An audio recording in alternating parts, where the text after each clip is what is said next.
Hola a todos, bienvenidos a una nueva inmersión profunda, a un nuevo deep dive en español. Hoy nos adentramos en un libro que sin duda te hará pensar, El Anticristo de Friedrich Nietzsche. Una obra que sin duda despertará tu curiosidad. Totalmente, nos ha enviado algunos fragmentos de este libro y quisiera entender la crítica que Nietzsche hace al cristianismo, ¿verdad? Prepárate porque es un viaje intenso, pero te aseguro que con la ayuda de nuestro experto descubriremos ideas fascinantes. Estoy aquí para ayudarte a comprenderlas. Genial. Comencemos con la frase más famosa y polémica de Nietzsche. Dios ha muerto. Dios ha muerto y nosotros lo hemos matado. Una frase que fuera de contexto puede sonar un poco fuerte, ¿no crees? Totalmente.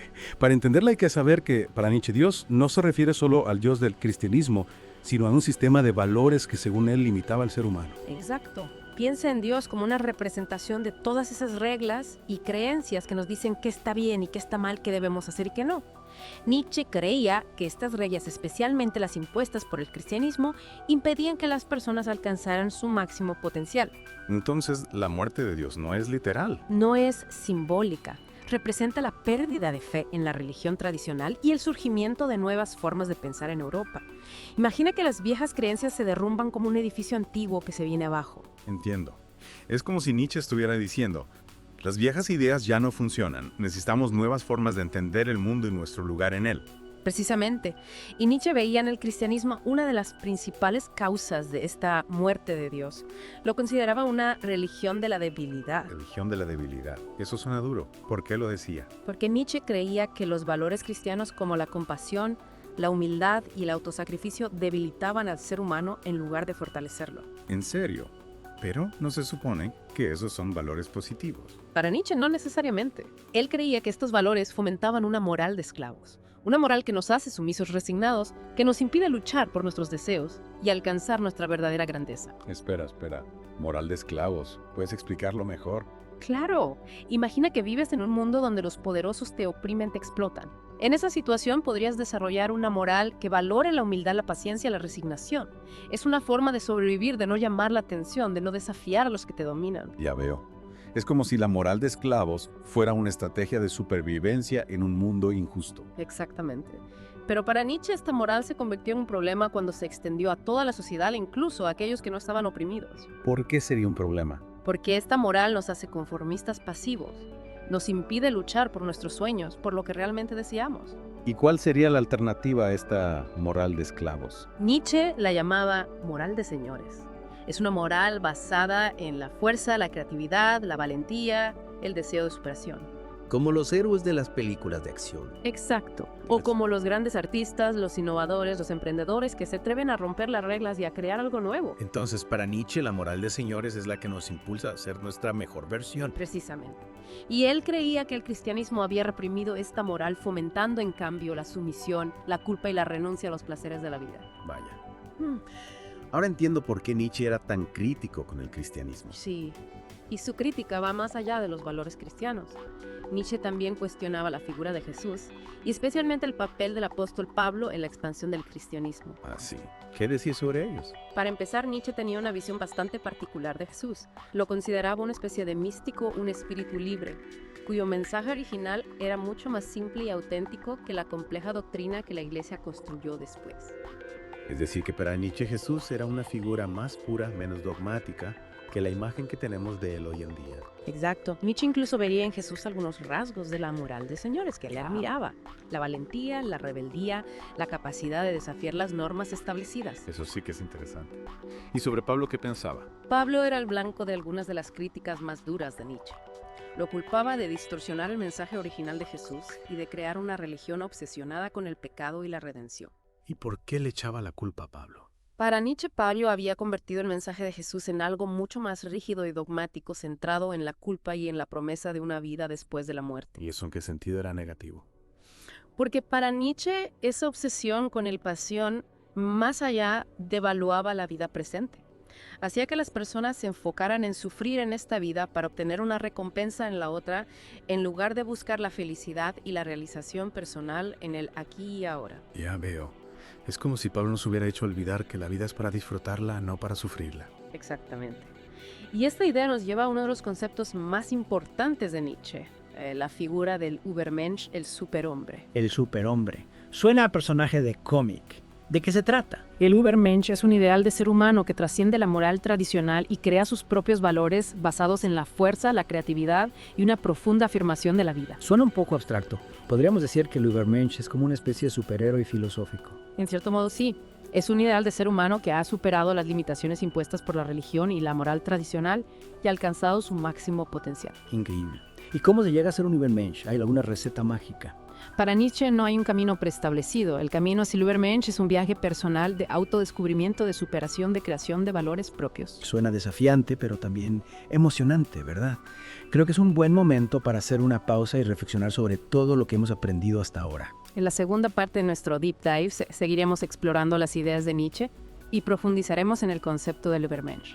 No te lo pierdas. Retomamos nuestro Deep Dive en el Anticristo de Nietzsche. Recordemos que estamos analizando su crítica al cristianismo y explorando sus ideas más provocadoras. Y en la primera parte nos quedamos con esta intrigante figura del Übermensch, ese ideal de ser humano que crea sus propios valores. Pero ¿cómo se llega a ser un Übermensch? Nietzsche nos da alguna pista. Para Nietzsche, el primer paso hacia el Übermensch es reconocer la muerte de Dios, no como un evento literal, sino como un cambio de mentalidad. Es como si tuviéramos que liberarnos de las viejas creencias para poder construir algo nuevo, ¿no? Exacto. Nietzsche nos invita a cuestionarlo todo, a no aceptar las cosas solo porque nos las han enseñado, a ser espíritus libres, como él decía. Suena un poco aterrador, ¿no? Perder todas nuestras certezas de golpe. ¿Qué nos queda entonces? ¿Cómo encontramos un nuevo sentido a la vida? Nietzsche no nos da un manual de instrucciones, pero sí nos ofrece algunas claves. Una de ellas es conectar con nuestra voluntad de poder. Voluntad de poder. Eso suena un poco agresivo, ¿no? Como si se tratara de dominar a los demás. Es un término que a menudo se malinterpreta. Para Nietzsche, la voluntad de poder no se trata de dominar a otros, sino de dominar nuestra propia existencia, de convertirnos en amos de nosotros mismos. O sea que se trata más bien de una fuerza creativa, una energía que nos impulsa a crecer y a superar nuestros límites. Exactamente. Imagina un artista que crea una obra maestra, un deportista que rompe un récord, un científico que descubre algo nuevo. Todos ellos están manifestando su voluntad de poder. Ahora lo entiendo mejor. Es como si la voluntad de poder fuera la energía vital que nos impulsa a crear, a innovar, a dejar nuestra huella en el mundo. Precisamente. Y Nietzsche creía que el cristianismo, con su enfoque en la sumisión y la renuncia, iba en contra de esta fuerza vital.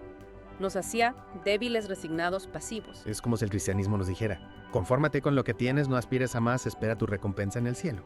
Mientras que Nietzsche nos dice: despierta. La vida es aquí y ahora. Aprovecha tu potencial. Crea, supera tus límites. Conviértete en el Übermensch. Tan emocionante, pero también un poco abrumador. ¿Cómo podemos aplicar estas ideas en nuestra vida diaria? ¿Cómo podemos cultivar esa voluntad de poder sin caer en el egoísmo o la arrogancia? Es una buena pregunta. Nietzsche nos invita a encontrar nuestro propio camino, a experimentar, a arriesgarnos, a descubrir qué nos apasiona y a luchar por ello. ¿Y cómo sabemos si estamos en el camino correcto? ¿Cómo sabemos si estamos utilizando nuestra voluntad de poder para bien? Para Nietzsche, una señal de que estamos en el camino correcto es que nos sentimos vivos, llenos de energía, entusiasmados por lo que hacemos. Es como si una llama ardiera dentro de nosotros. Y si nos sentimos apagados, desanimados, significa que estamos haciendo algo mal. No necesariamente. Todos pasamos por momentos difíciles. Lo importante es no dejarnos vencer por el resentimiento. Resentimiento. ¿A qué te refieres? El resentimiento es como un veneno que nos corroe por dentro. Surge cuando nos sentimos frustrados, impotentes, cuando culpamos a otros por nuestras desgracias. ¿Y cómo se relaciona el resentimiento con la voluntad de poder? Para Nietzsche, el resentimiento es lo opuesto a la voluntad de poder. Es una fuerza destructiva que nos paraliza, nos llena de amargura y nos impide avanzar. Entiendo. Es como si el resentimiento nos convirtiera en víctimas mientras que la voluntad de poder nos impulsa a ser protagonistas de nuestra propia vida. Exacto. Y Nietzsche creía que el cristianismo, con su enfoque en la culpa y el pecado, fomentaba el resentimiento. Nos hacía sentir culpables por nuestros deseos, por nuestra propia naturaleza. Entonces Nietzsche nos invita a liberarnos de la culpa, aceptarnos a nosotros mismos tal como somos. Sin duda. Para Nietzsche, la aceptación de nosotros mismos es el primer paso hacia la libertad, hacia la creación de una vida auténtica y significativa. Es un mensaje poderoso y muy actual, ¿no te parece? En un mundo que a menudo nos dice cómo debemos ser, cómo debemos pensar, cómo debemos vivir. Nietzsche nos recuerda que la verdadera libertad está en nuestro interior. Y que cada uno de nosotros tiene el potencial de ser un Übermensch. No en el sentido de ser superior a los demás, sino de ser la mejor versión de nosotros mismos. Me encanta esa idea. Es un mensaje esperanzador, un llamado a la acción. Y con esta reflexión creo que es un buen momento para hacer una pausa. En la tercera y última parte de nuestro Deep Dive seguiremos explorando las ideas de Nietzsche y reflexionaremos sobre su legado. No te lo pierdas. De vuelta en nuestro Deep Dive sobre el Anticristo de Nietzsche.